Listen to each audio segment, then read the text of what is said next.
Welcome, everyone. My name is Yash Mishra, and I'm joined today by my co host, Mark Pock, and our guest, Professor Stone Addington. All right, thank you so much, Yash. Welcome to the show, Professor Addington. Can you tell us a little bit about your background and your journey to where you are today, and what got you into AI and into cognitive science? Yeah, thanks for having me. I'm delighted to be here. Um, so I can kind of give a brief sketch and you can tell me what's of most interest. Yeah, did my PhD in philosophy. That was sort of generated by some early childhood interest, I think, in these big questions. I was always interested in sci-fi and Star Trek and Animorphs and books like that, where I was really curious about like what's going on, what does it mean, that sort of thing. Um, and only recently did I sort of put that together, the connection between my like early childhood interest in sci-fi and then being obsessed with philosophical questions later on. But yeah, I got my undergrad in philosophy at the University of Oklahoma. I was kind of focused there on religion and epistemology pretty specifically. As I was turning my eye to grad school, I realized how much what interested me about those two fields was the psychological component, basically the mind generally. Like, what does it believe? Why does it believe? When does it believe? And why does it believe weird things sometimes, especially? So in my graduate career, I started focusing more on this interdisciplinary field of cognitive science, which has just a little bit of everything in it, which is what I really like about it. So I focused eventually on the frontiers of philosophy, right? So, what does the future of philosophy look like? How should it engage in the world? Whether that's through public philosophy or dealing with things like conspiracy theories. And how do we make sense of our minds and what we believe more generally? So it's been a journey of exploring lots of different fields and subfields. But through that time, I got really interested in the public component, right? So I started working on philosophy for children with Jana Morlone and the Center for Philosophy for Children here at UW. That got me really curious and excited about the idea of bringing philosophy to everyone. I didn't want philosophy to be a privilege that just us lucky few who are on academic campuses get to experience, but thought this is something that, if it's valuable, this should be shared. And that led me to public philosophy, and now I work at a great nonprofit called Humanities Washington, which is all about bringing history, philosophy, ethics, literature to every corner of our state. And I can talk more about that later if you'd like. I should Yeah. also say specifically, I'm here as an independent scholar, not speaking on behalf of my employer Yeah, or funder or grantor or anything like that. But yeah, that's kind of the big picture journey. that's great. We'll definitely come back to the organizations and the stuff you're doing outside UW. Let's dive right into the mind. Yeah. Many philosophers seem to consider the hard problem of consciousness one of the most difficult problems in philosophy. Can you give us an explanation of the hard problem? Do you think it provides the best way of framing the mystery, and why does it remain so difficult? Oh, yeah. I mean, there's a lot to debate in philosophy, right? It's hard to find philosophers who agree with one another. I think there's a lot of um, agreement that the problem of consciousness is the hard problem, Yeah. right? Um, and the issue is this, right? We have this, you know, lump of matter in our skulls that is, made of goo and electricity and it's all these little connections, and somehow that generates the feeling of eating a french fry, the feeling of loving somebody, the feeling of regret, of worry, of concern, of dreams, of excitement. All these things are somehow contained in this lump of matter, and there's just this incredulity that that's possible, that one leads to another. There's all these curious things about it being about having a point of view in the universe. It's such a dead, cold, empty universe generally. Mhm. And the fact that we have these little sparks of, love and feeling and experience and all sorts of things generated by this lump of matter produced by a natural and blind process of evolution. It just seems kind of crazy. That being said, right, when we think about problems, we don't just want our incredulity to be to count as a definitive argument for whether something's the case or not, right? People are going to be in disbelief that really, if you showed someone the theory of relativity 200 years ago, they'd be like, are you crazy? No way. That's not how the universe Right. works. It's, lumps of matter running into each other like billiard balls or quantum mechanics, whatever. So we don't want that to be a guide to how the world works. So we have these tensions of how do you explain consciousness by referring to just physical process? It seems like there's some disconnect there. That's not a very strong reason. And we have made pretty good progress in finding neural correlates, like correlates to conscious experience in our neural anatomy so far, right? So that's the sort of schematic view. I'm not sure if I've covered your entire question, but that's the sort of root of the hard problem. So, do you think the hard problem is set up to remain unsolved forever for philosophers to keep scratching their heads, or is this the best way of looking at it? That's a great question. So, in the philosophy of religion, there's this idea of the God of the gaps, Mm. where throughout history, whenever you're trying to explain some natural phenomenon, maybe you explain it by God, right? Like, how did humans and animals and plants and all these things get here? Ah, it had to be God. Well, we come up with the theory of evolution by natural selection. God's role shrinks. Okay, but maybe we can look back to the beginning of the universe. Okay, that had to be God, right? Something had to get everything moving, right? And you have this sort of process of elimination where God's territory sort of gets shrinks and shrinks and shrinks. But you kind of always have that little bit of what's unexplained, and therefore you can put God in there if you'd like, right? This is one way critics of religious views have framed certain conceptions of religious views, whether you like it or not. That's one way they've framed it. And I can see something similar when you worry about the hard problem of a consciousness that you have this sort of like, soul of the gaps or non physical spirit of the gaps or whatever you want, whatever your alternative to naturalism is. Where like we'll explain more and more and more of conscious experience by figuring out the brain and that the territory of whatever you need to be non physical is going to shrink and shrink and shrink. So I agree. I don't think it's actually a winning strategy to Mm. go down that path. Um, I do ultimately think we will have a materialistic explanation or naturalistic explanation of the mind. Um, but that is not to say that it's figured out, that we have consciousness figured out, or it's not an open question, or that people who think that there's something more to it are foolish. My hunch is that it's going to be a materialistic explanation because it seems like that's covered most natural phenomena we've explored. But it's a really hard problem. Consciousness Right. is weird. Like it is weird that a lump of matter can make me experience the taste of a French fry. That alone is pretty mysterious. And what could a materialist explanation even possibly look like? Because even that is really hard to wrap your head around. And I'm assuming that if we, as you said, we know a lot of correlates, right? Like we're like, oh, this part of your brain lights up when you feel this emotion or when you see this thing, when you experience whatever you experience. But if I'm assuming that if we had 100% for all possible human experiences, we had the exact neural correlates, that for you would not be enough to say we have the materialist explanation for consciousness, right? You being the sort of skeptic of a natural system. Yeah. Yeah. Yeah, I think that's right. I mean, you're never going to convince everyone. Like looking for consensus in philosophy, I don't think is a very winning strategy Yeah. either. So we have to find views that we ourselves individually find reasonable. Um, but yeah, it does seem to, like the God of the Gap strategy, always leave a little territory, but as it shrinks and shrinks and shrinks, it starts not looking so good for the claim that you need something other than Right. naturalistic explanations.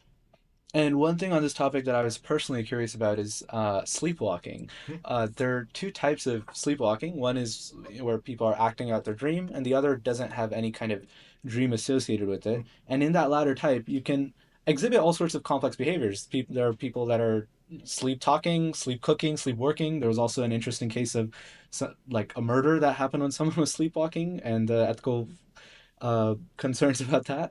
But the main point being, they're not conscious in any way.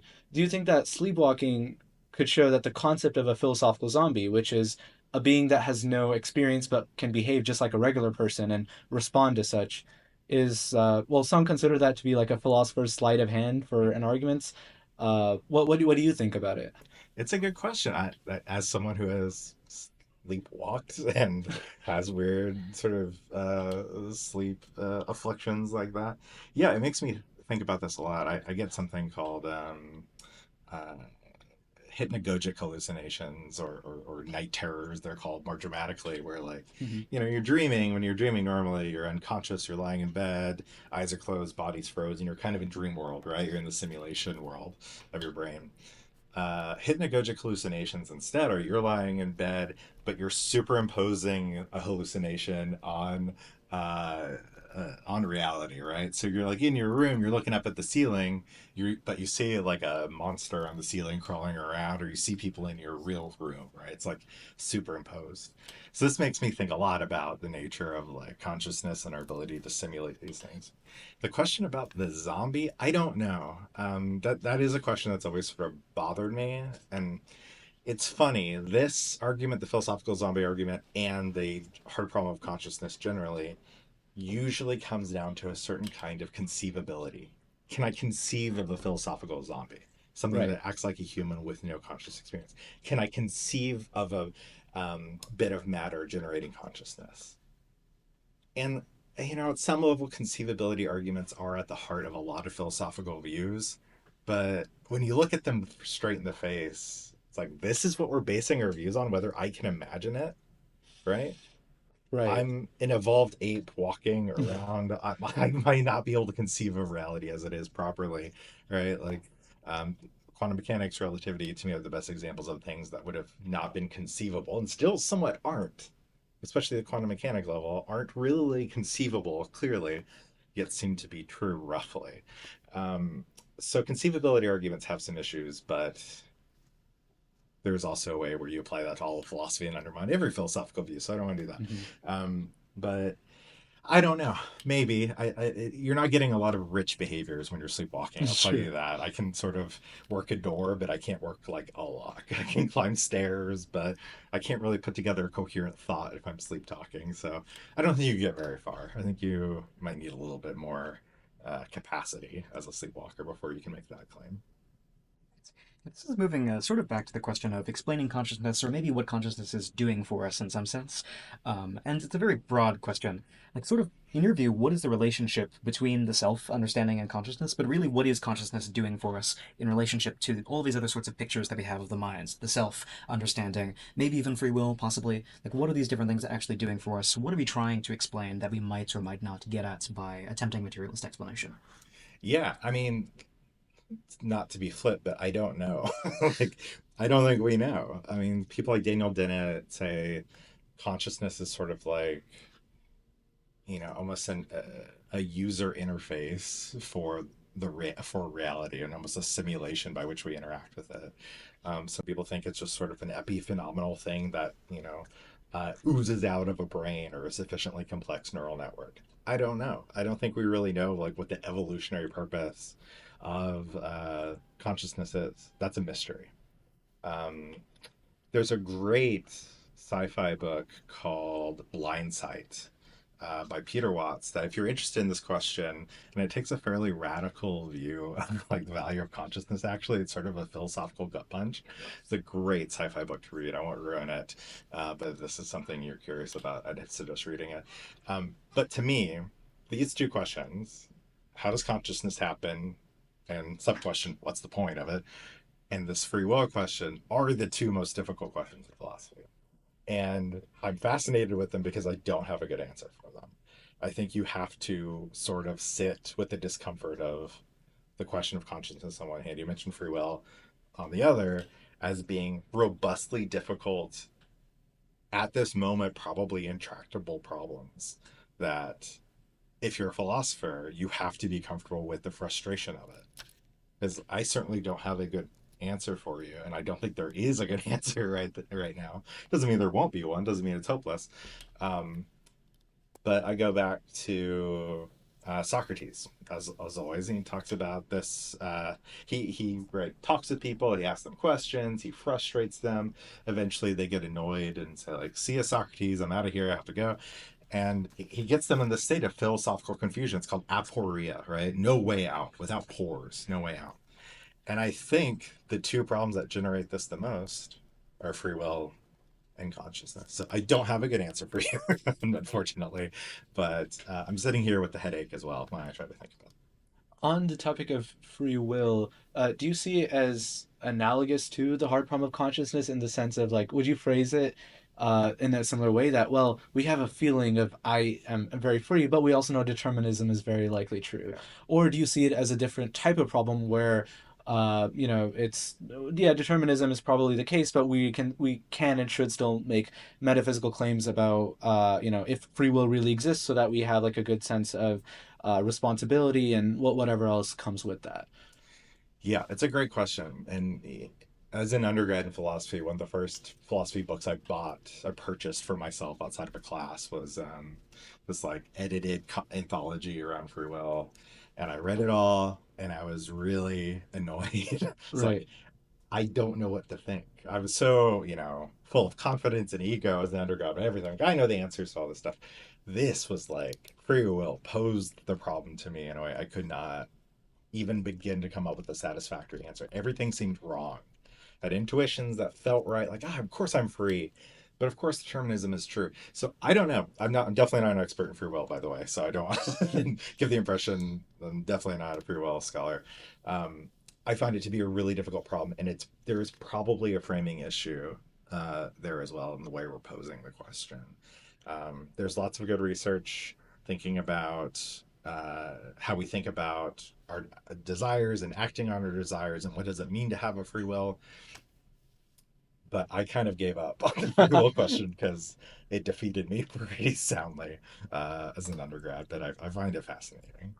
Let's move on a bit to a relevant topic Yeah. of artificial intelligence. Yeah. To start with, could you tell us a bit about the Chinese room thought experiment? And after that, we'll get some of your thoughts on it. Oh, sure. So the Chinese room thought experiment comes from John Searle, and he was really thinking about computation, right? What does it mean at the base of computation? What is computation? So he had this idea of imagine you're in a room, right? You have something like a code book, right? That says like if you get this symbol, then hand out this symbol, right? So they're kind of like giving you symbols through a slot in the door or under the door or something, right? And you pass them back out. So you have the rule book and you have inputs and outputs, right? Now the idea is like that you have this book that perfectly translates Chinese so that you can sort of get Chinese symbols in and Chinese symbols out, and the rule book makes you perfectly output utterances or sentences in Chinese. He's saying like, let's say you're able to do that. Well, would you understand Chinese at that point if you're able to get these inputs of Chinese symbols and output Chinese symbols? He'd say no. Well then, we're not going to have a sort of computational system that can generate something like understanding. Right. And in the context of AI, we're like, this is really a big thing we were talking about of inputs coming out and then these token machines generating output tokens that are satisfactory sentences in English or whatever language. You have something actually quite analogous to the Chinese room. Um, there are lots of critiques of this argument. One is, for example, probably the biggest one is, well, maybe you as a component of this system don't understand Chinese, John Searle, but the whole system understands Chinese. And that's actually what we're talking about when we're thinking about neural systems or even now 30, 40 years later, thinking about the future of AI. Well, I'm just kind of trying to trace this line of understanding in a more broad way. So, human beings, we humans have something that we call understanding, and maybe there's something like understanding that we could attribute to AI systems, at least from a behavioral point of view, right? And so, maybe what the Chinese room experiment is pointing to a little bit, but also as a more general question, do we think that there's always going to be some sort of difference here? Or rather, do you think that there's always some sort of difference here between whatever we human beings call understanding for humans and whatever AI or whatever computational systems will have that allows them to perform certain behaviors that are very complex? And sort of like if understanding is maybe just about behavior, well, we already have behavior. And if it's also about, or if it's instead about consciousness, well, we already have sort of the hard problem of consciousness. So is there anything there that's sort of between behavior and consciousness that understanding is? Yeah, I think that's a great question. And it's something I think philosophers can contribute a lot to the modern AI discourse that actually gets lost by AI experts, especially those who are leading the tech of these companies and are sufficiently aware of these big philosophical questions. In fact, I watched an interview a couple weeks ago with somebody saying like, yeah, I don't really care if the machine has conscious states or not. What does it matter? It's doing the behavior we want it to do. That's what matters. I was like, no. If it has conscious states, if it can suffer, that's really morally important how we treat this thing. You better be saying please and thank you, right? That really matters. Um, so yeah, you have the behavior on one hand, you have then the question of are there mental states on the other, like a mental state of understanding, right? Which is somewhat different from the more metaphorical idea of understanding of like, can it take these tokens, these bits of information, and do the things we want them to do with that information, right? Different concepts. The first one is more boring to me because we've had computers that can do that sort of stuff forever. My Right. calculator can do math. Great. I care if there's a mental state, right? Or I care if it has such a level degree of sophistication, it's nearing humans, right? So those are two different branches that I'm both excited about. Using understanding in that more analogous, metaphorical way, I don't really, maybe that's just a quibble. I don't really know what that gets us, but I do see it all the time in AI discourse. So, um, is there another way to frame it? I don't know. I really hope as we get more sophisticated as a society talking about AI, the philosophers jump in and start helping to clarify things and ask the right questions because I think it is quite muddled right now. I'm not sure if that's getting towards your question. I've sort of went off on my own little rant here, but please feel free to direct me now. Well, maybe taking one direction from that, you mentioned maybe this idea of AI becoming more sophisticated and Yeah. reaching towards like human levels of sophistication, whatever that might mean, Yeah. as a horizon which is interesting to investigate. Yeah. I mean, can you talk more about that, like sophisticated from a behavioral standpoint? And is the way that that sophistication approaches human beings sort of just this difference in degree, or well, yeah. Yeah. I mean, the future is really unclear right now, which is what's exciting. I think I mean, even what, 2, 3 years ago, we had far fewer lively futures ahead of us, right? Like there's, probably several million possible futures, whatever.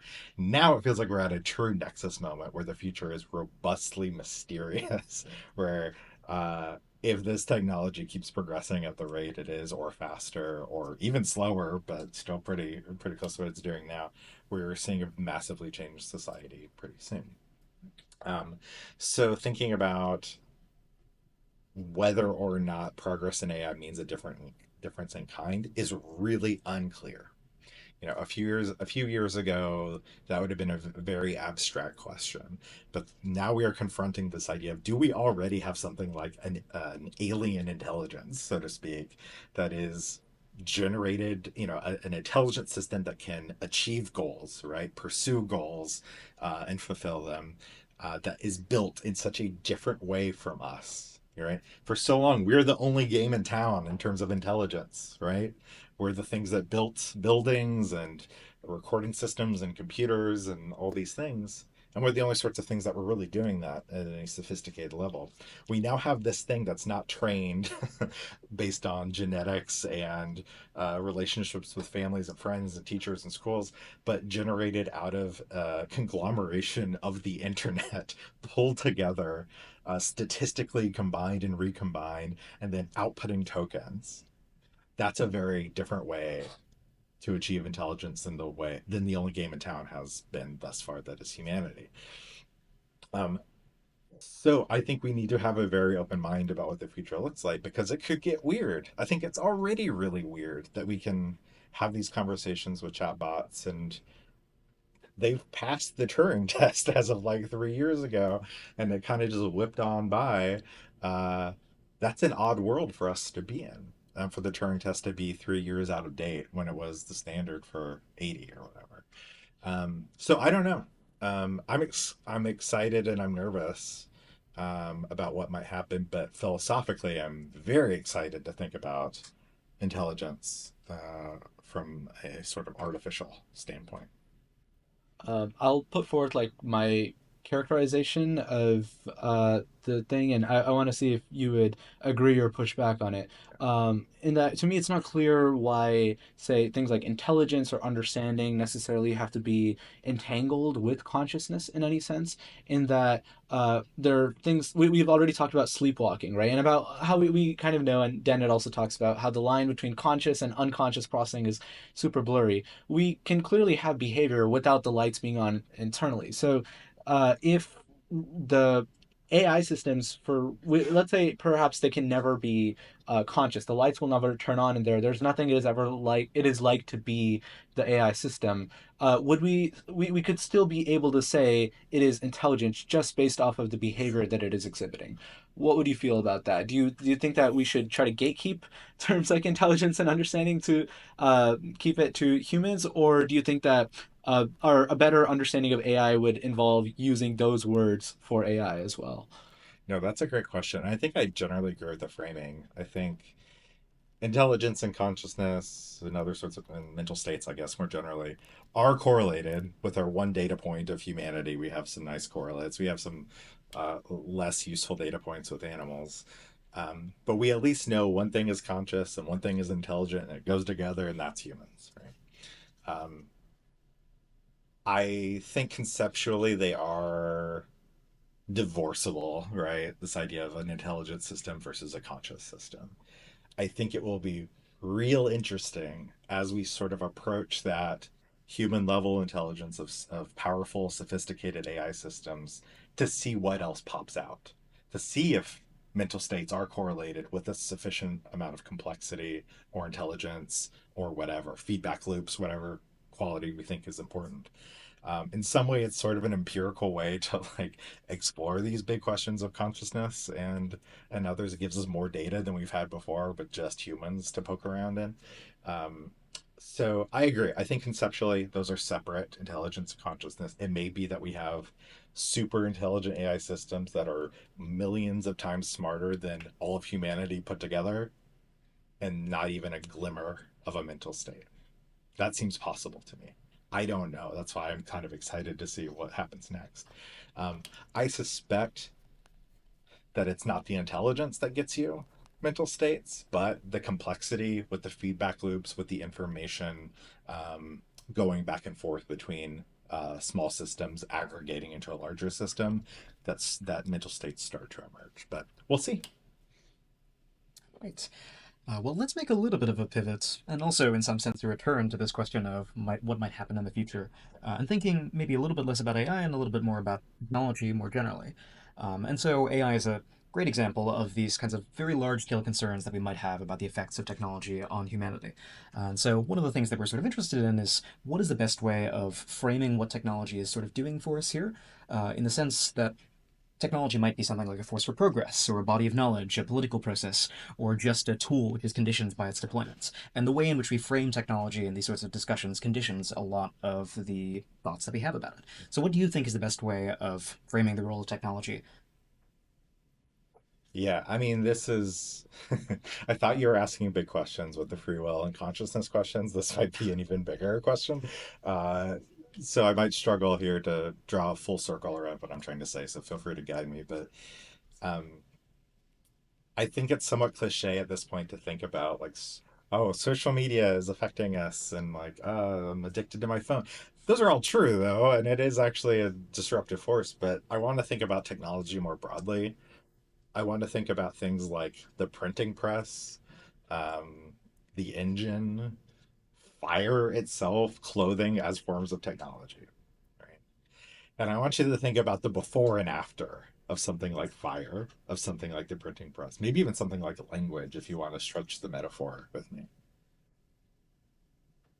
And think about the difference in the world in the before and after of those technologies. It took quite a while for some of them to actually have an effect over the whole globe, but less time each time. Fire slow, the engine or printing press a little faster, the engine a little faster, cars and airplanes, the internet really fast, smartphones really really fast, um, apps right, like instantly, right? And so if this if you can sort of imagine this before and after of transformational technologies of a world with the printing press and without, with the engine and without. And then if you think that something like AI is a transformational technology, which I do, and even maybe more foundational than some of those other pieces, and that it could get worldwide instantly, right? Just through an update on your phone or a computer or visiting a web page. That's a level of disruption, both in kind and speed, that is really difficult to think about. And the speed at which this has happened is unlike anything I've ever seen in technology. Um, so the way to think about it, I think, is a force for change. Um, and that's so general, it's almost a useless thing to say. But I do want you to think about change in terms of like amplification of power, of human power, whether that's brain power or physical power, whether it's brain power in terms of the printing press or physical power in terms of the engine or whatever. This is an amplifier generally, if it's a successful technology.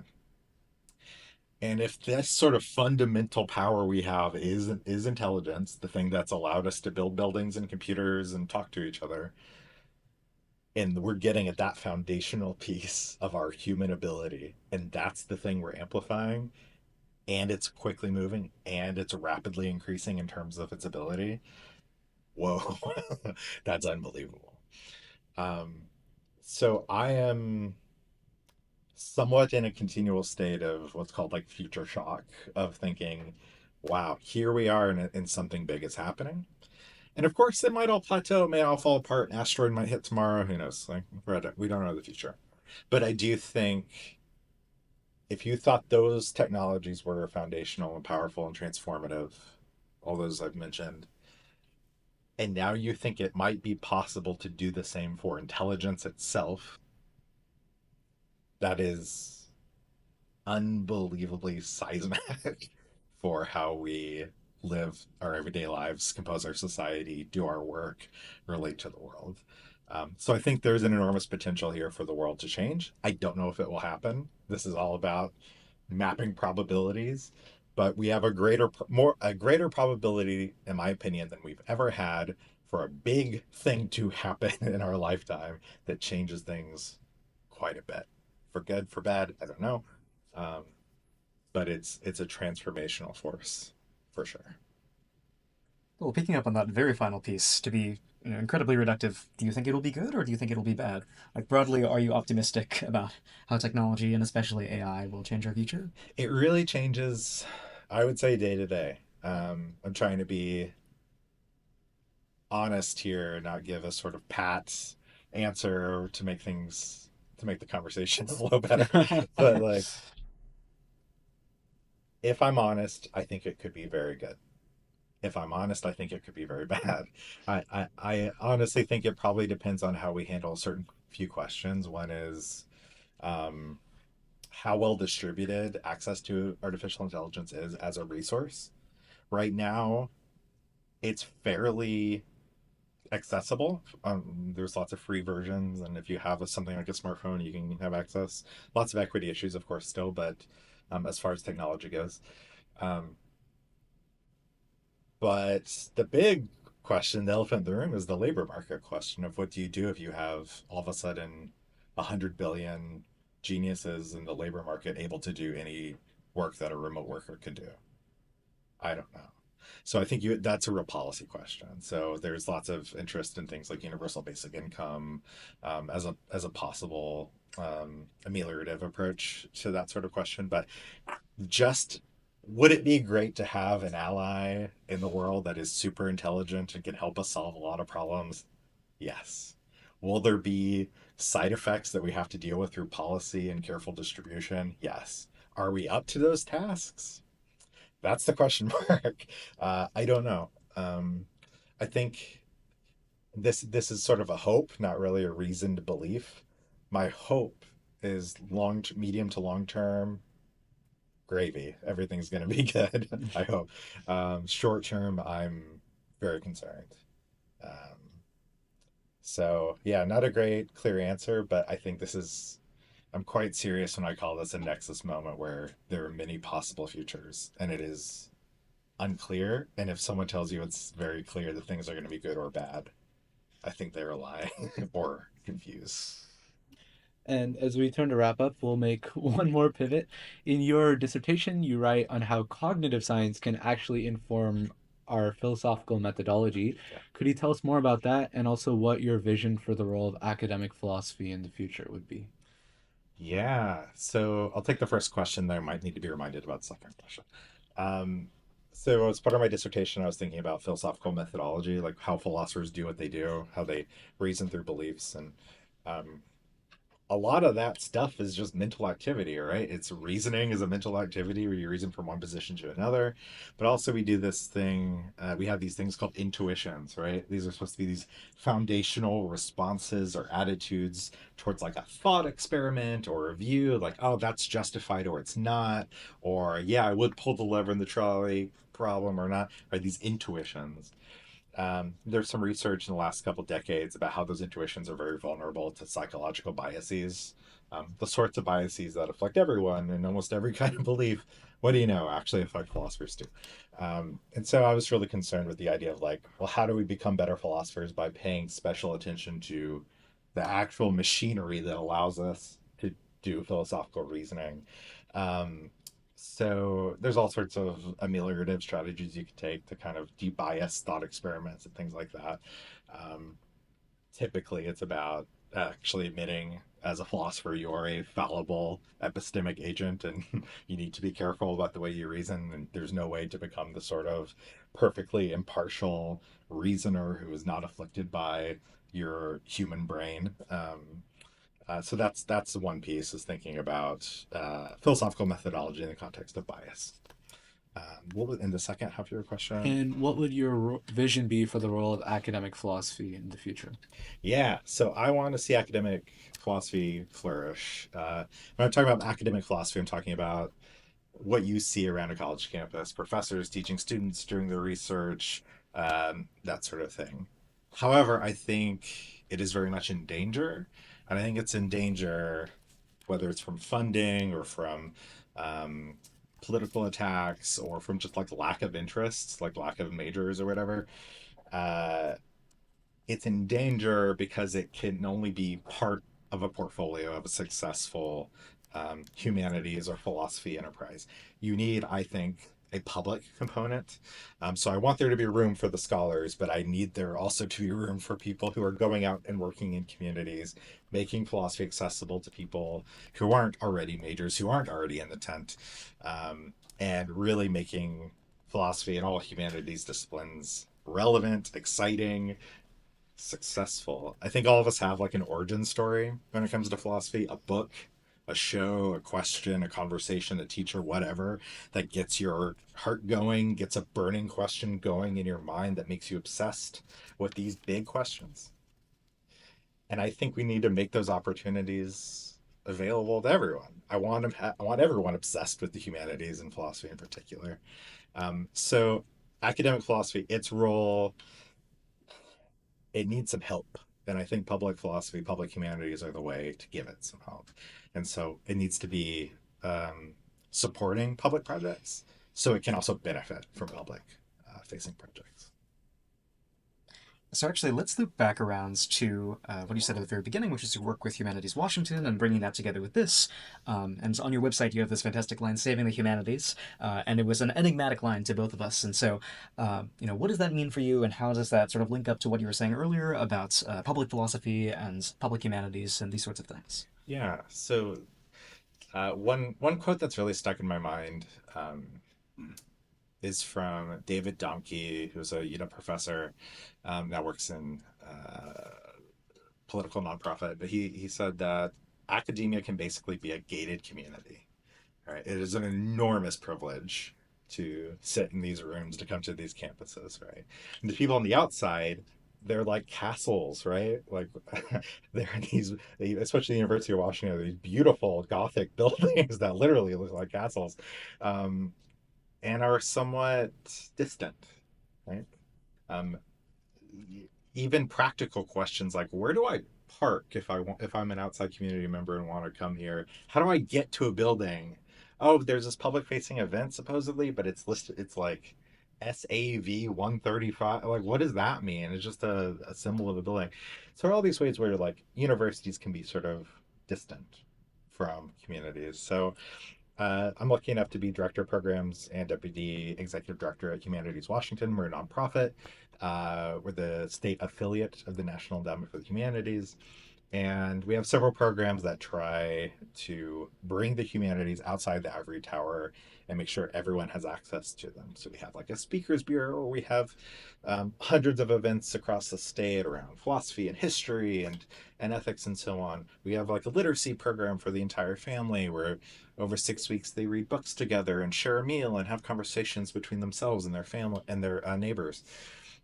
We do all sorts of things to try to make the humanities a part of everyday life in communities, not just reserved for the academic setting. So, to me, saving the humanities means making people care, excited, involved.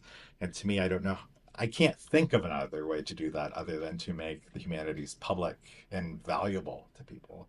Because I think philosophy is the most interesting thing in the world. I think everyone could get excited about it, and there's a role for the people who can do that work and bring it to everybody. Doesn't mean everyone has to. I want room for the scholar who doesn't want to talk to anybody. That's fine, but they need the help of the public humanities as well. So I see Humanities Washington as being a public face for all the universities in our state, all the colleges in our state, and a lifeline for all those curious kids or teenagers or adults who maybe didn't have that origin story moment the rest of us did, and letting them connect to a big idea, have a big conversation, and become obsessed with philosophy or anything else in the humanities. And finally, as students of philosophy personally, we think a lot about how we are supposed to square philosophy with our own lives. Is philosophy just an intellectual exercise, or should our confidence in one or the other philosophy lead us to dogmatic adherence? Of course, the answer is probably somewhere in between. How do you navigate this tension, both from the perspective of someone who's possibly had to undergo the same struggles, and in terms of the advice you might give to philosophy students? It's a good question. I mean, I think philosophy should be humbling rather than making you ultra confident and egotistical and sure and believe you're smarter than everyone else. I do think there is a sort of path most philosophers go through of like being pretty smart and being curious and being maybe good at talking or debating or writing or whatever else, and really seeing that confidence rise. And then I do believe it is good for us all at some point, for philosophy like Socrates to come in and sweep the legs out from underneath us and humble us a bit. So I do think having an open mind and not being dogmatic is probably the primary value of a philosophical education. Um, I guess more generally, thinking about philosophy as part of everyday life, I'm not personally very interested in purely intellectual exercises. I do want it to Mm. connect to everyday life. That's why I'm interested in psychology and AI and real world epistemology, all that stuff. So when I think about how philosophy interacts with your life, it should kind of suffuse it, right? It is the sort of um, yeah, if you're the cup of coffee and philosophy of the grounds, I guess. Like it sort of becomes who you are, right? The way you think, the way you talk, the way you believe, the way you interact with others, and like I think philosophers can be of real service to other people by asking them questions, being curious genuinely, asking them questions that allow them to know more about their own beliefs, but also challenge them. Um, so there's a way in which it's a social enterprise like that, but also there are times where you're going to be by yourself at a desk or in your room or whatever with your journal or just looking up at the sky or the ceiling or whatever else. And you're going to be thinking big thoughts. And hopefully, philosophy gives you some tools and some ideas and some ways to do that really well, such that you feel something or learn something or just like experience the joy of philosophy, which philosophy can have its ups and downs, but like ultimately, it's really such an enriching and deep um, joy. to do philosophy. And is there any website where you'd want to point our listeners to of what you're up to or what you're involved in? Yeah, so for the public humanities work, you can go to humanities.org to learn more about the nonprofit Humanities Washington. Uh, I sometimes update my website, stoneaddington.com. That's I often forget to update it as well. But those are two places I point you to. Professor Addington, thank you for being here. Thank you so much. Appreciate it.